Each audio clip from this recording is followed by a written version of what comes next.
గౌరవ సభ్యులు డాక్టర్ పాల్వాయి హరీష్ బాబు గారు. తెలంగాణ తల్లి విగ్రహ రూపకల్పనపై శాసనసభలో ముఖ్యమంత్రి గారి ప్రకటన సందర్భంగా చర్చకు అవకాశం ఇచ్చిన అధ్యక్షుల వారికి ధన్యవాదాలు తెలియజేస్తూ, ముందుగా మహాకవి దాశరథి గారు అన్నట్టు నా తెలంగాణ కోటి రతనాల వీణ. ఆ రోజు కోటి మంది ప్రజలే ఉండే తెలంగాణలో, ఇవాళ 4 కోట్ల మంది ప్రజలయ్యారు. కానీ కొన్ని సమస్యలు ఉన్నాయి.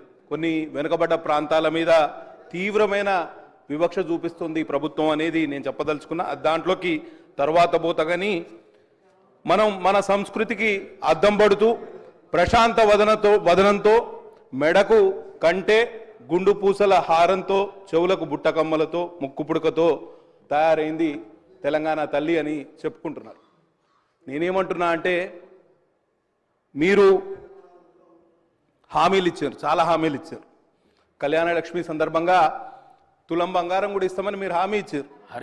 ఒకవేళ మీరు అంటే ఎందుకు చెప్తున్నా అంటే, సరే ఓకే ఓకే మీకు అది ఇష్టం లేదు, ఓకే పక్కన పెడతా, వేరే విషయం మాట్లాడదాం, పక్కన పెడదాం. నేను I don't want to yield అధ్యక్ష దాంట్లోకి పోదలుచుకో.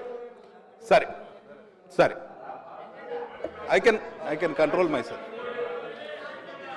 మేమేం ఆశించినామంటే 10 సంవత్సరాల్లో టీఆర్ఎస్ ప్రభుత్వ పాలనలో తెలంగాణ రాష్ట్రం చిన్నాభిన్నమైంది, ఆర్థికంగా విధ్వంసానికి గురైంది, అందరం ఒప్పుకోవాల్సిన విషయమే కదా. కానీ ఈ సంవత్సర కాలం పాటులో ప్రక్షాళన జరుగుతుంది, రిపేర్ జరుగుతుంది, ఓవర్హాల్ జరుగుతుంది అని ఆశించినాం. కానీ అటువంటి చూచాయలు కూడా ఇవాళ కనిపించట్లేదు అధ్యక్ష. కాబట్టి తప్పకుండా ఈ విషయంలో మీరు ఇక్కడనే ఆగిపోవద్దు. కనీసం మీరిచ్చిన హామీలకు కట్టుబడి ప్రక్షాళన దిశగా మీరు ముందుకు పోవాలని నిండు మనసుతో కోరుకుంటూ, ఇంకొక విషయం అధ్యక్ష, ఇవాళ సోనియా గాంధీ గారి జన్మదినం డిసెంబర్ 9 నాడు తెలంగాణ తల్లి అవతరణ దినోత్సవం అని చేస్తున్నామని అన్నారు. మా కమ్యూనిస్టు సోదరులు చెప్పారు సెప్టెంబర్ 17 నాడు తెలంగాణ విమోచనం జరిగింది. మరి ఆ రోజు ఎందుకు మనం చేసుకుంటలేము? ఎందుకు కొన్ని శక్తులు మిమ్మల్ని అడ్డుకుంటున్నాయా ఏంటిది అనేది మీరు ఆలోచన చేయాలి.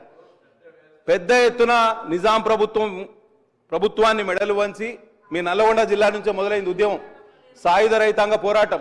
కాబట్టి వారికి సంఘీభావంగా సెప్టెంబర్ 17ను తెలంగాణ విమోచన దినంగా అధికారికంగా జరపాల్సిందిగా ప్రభుత్వం వారికి విజ్ఞప్తి చేస్తూ, నేను చెప్పేది ఒక్కటే నిమిషంలో ముగిస్తా అధ్యక్ష. గతంలో భారత మాతను సృష్టించిన కళాకారులు పశ్చిమ బెంగాల్కి చెందిన వారు ఉండే.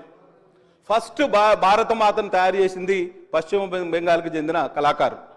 ఆ రోజు భారత మాతకు కిరీటం లేకుండే, భారత మాతకు కంటె లేకుండే, గొలుసులు లేకుండే. ఆమె చేతిలో ఒక జపమాల ఉండే, ఇంకో చేయిలో కలశం ఉండే. తర్వాత నెహ్రూ గారి ఆధ్వర్యంలో తర్వాత పెద్ద ఎత్తున కాంగ్రెస్ పార్టీ యొక్క ఈ ప్లీనరీ సమావేశాల్లో కొత్త భారతమాత కొత్త విగ్రహానికి వారు రూపకల్పన చేసినారు. ఆ విగ్రహానికి కిరీటం ఉన్నది, తర్వాత హారాలు ఉన్నాయి, కంఠహారాలు ఉన్నాయి, ఒక త్రివర్ణ జెండా కూడా చేతిలో ఉండే.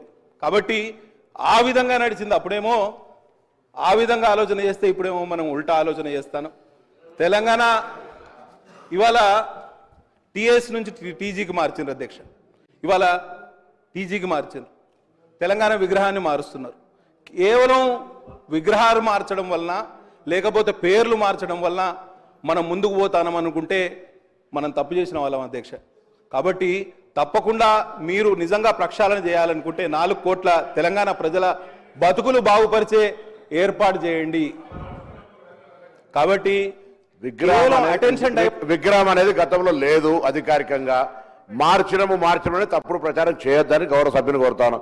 నూతనంగా తెలంగాణ ప్రభుత్వం పక్షాన అధికారికంగా శాసనసభ ద్వారా తెలంగాణ సచివాలయంలో పెడుతున్నటువంటి విగ్రహం ఇది. మార్చడం అవును. ఆనాడు తెలంగాణ ఉద్యమంలో మీరు మాట్లాడేటప్పుడు ఎట్లా మాట్లాడాలంటే, టీజీ అని ఉంటే గుండెలల్లా టీఎస్ అని రాసుకుని తప్పు, మీరు మార్చడం సక్రమంగా ఆమోదింపి ప్రశంసించారు, అది తీసుకొని మళ్ళీ మార్చడం అంటారు. గీతం లేకుండే, విగ్రహం లేకుండే తెలంగాణ ప్రజల ఆకాంక్ష టీజీ టీఏసీ మార్చుకున్నారు. దాన్ని ఇప్పుడు మళ్ళీ మీరు ఏం మాట్లాడుతున్నారో మరి అంతే జనరల్గా ఇద్దరు ఒకటే ఐడియా ఉందా? ఇప్పుడైనా కనీసం వాస్తవికంగా మాట్లాడే ప్రయత్నం చేయండి.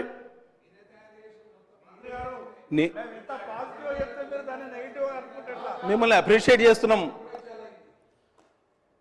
కేవలం ఒక సంవత్సర కాలం పాటులో మీరు చేసిన తప్పులను సరి చేసుకోకపోగా ప్రజలకు మీరు విషయాలను గౌరవ మంత్రివర్యులు శ్రీ దామోదర్ రాజనరసింహ గారు. సార్ ఒకటే నిమిషం కన్క్లూడ్ చేస్తా.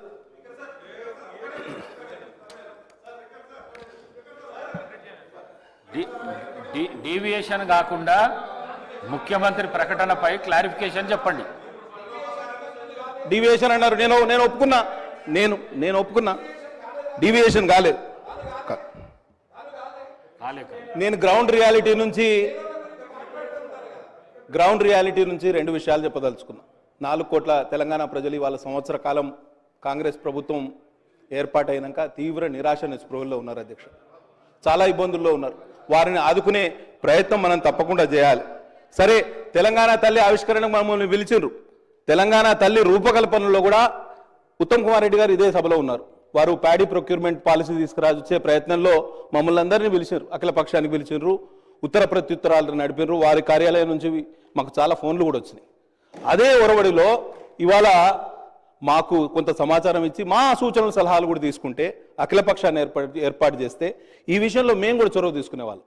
కానీ ఇవాళ మా పైన మొత్తం తెలంగాణ సమాజం మీద రుద్దే ప్రయత్నం చేస్తున్నారు.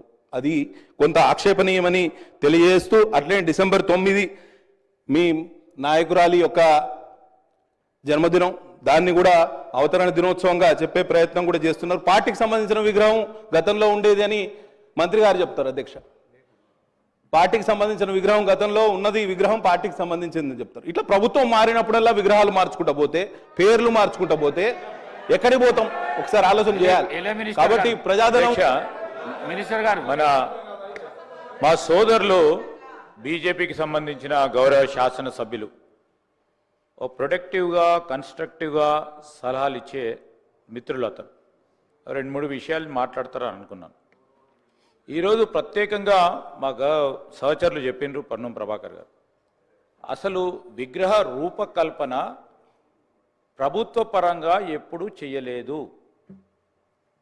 మొట్టమొదటిసారి 10 సంవత్సరాల తర్వాత రూపకల్పన జరుగుతూ ఉంది. దాంట్లో ముఖ్యమంత్రి గారు స్టేట్మెంట్ ఇవ్వటం జరిగింది. స్టేట్మెంట్కు సంబంధించి ప్రస్తావన ప్రత్యేకంగా ఒక ప్రధానమైన అంశం కనుక మీరు అవకాశం ఇచ్చారు అధ్యక్ష. ఈరోజు వారు ప్రభుత్వానికి సంబంధించిన మంచి చెడులు, వైఫల్యాలు, విజయాల గురించి తప్పకుండా సమావేశాలు నిర్వహిస్తాం. మీరు చెప్పే ప్రతి మాటకి 10 మాటలు చెప్తాం, వెనుకకు పోయేది లేదు. ఈరోజు కూడా మేము చెప్తా ఉన్నాం, ఈరోజు రాజకీయాలకు అతీతంగా బేషిజాలకు పోకుండా మేము ప్రధానంగా మెజారిటీ సంఖ్యలో మా గౌరవ శాసనసభ్యులు అందరూ ఉన్నారు ఇక్కడ. మెజారిటీకి సంబంధించి అంశం విషయం కూడా మాట్లాడుతున్నాం అధ్యక్ష. ప్రస్తావన విషయంలో మీరు కొన్ని అంశాలు చెప్తా ఉన్నప్పుడు స్వీకరించడానికి మేము ఇక్కడ కూర్చున్నప్పుడు ఇదే అదనగా అనేక అంశాలు మాట్లాడుతూ ఉన్నారు. చెప్పమనండి, ఆ రోజు సోనియా గాంధీ గారు లేకుంటే తెలంగాణ రాష్ట్రం వచ్చేదా? ఈరోజు ఇది కాదు, అందరు యావత్ తెలంగాణ ప్రజానికానికి సంబంధించి ఈరోజు చేస్తా ఉన్న సందర్భంలో నేను చెప్తా ఉన్నా, ఈరోజు కూడా మేము విమర్శలు చేయదలుచుకోలే. ఈరోజు